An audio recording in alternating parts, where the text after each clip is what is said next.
Next story is the first time I ever gave a eulogy by awesome Jessica Boone.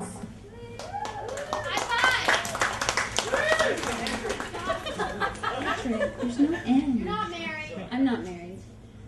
If you are, I went to the wedding.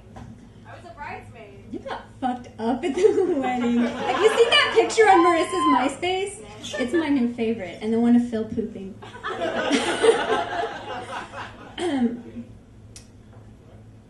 The first time I gave a eulogy, for some reason, making people cry was kind of exhilarating.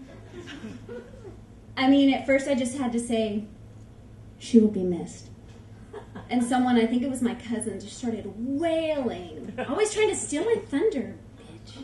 This was my first big break. I didn't have time to write anything down. I can't even say I knew her that well. She wore outrageous wigs, big heels, and the shiniest of clothes. She was demanding of her children, and content that she had enough money to let it all ride at the casinos. I went up there anyway, and I spoke from my soul, and I smoked them.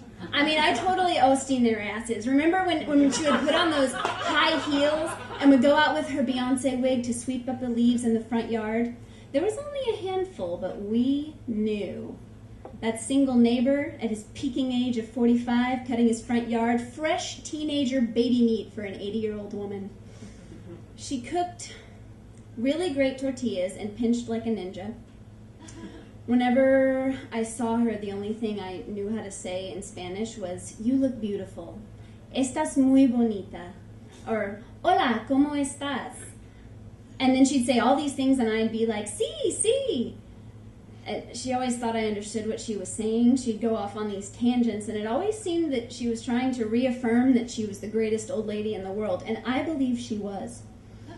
At least I knew the right amount of words to establish some sort of connection. I mean, I was chosen out of everyone to do the goddamn eulogy. For all I know, this was Grandma's request. There I was, touching people's hearts, making connections with the past. Bam! I made the front row burst into tears. Bam! Aunt Byra hit the floor, and to do a quick private prayer, just crying and screaming to herself. Ha ha!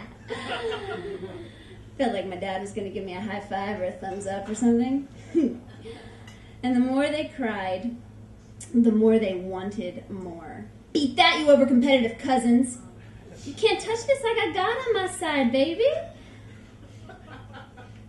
They eventually cut me off because I started screaming hallelujah or something. Grandma would have loved it if she was alive. We would have been sipping Cristal in the limo. Grandpa would be showing the goods, and of course she'd be telling me the meaning of life in Spanish. Now, I do know she was certainly fond of being called beautiful.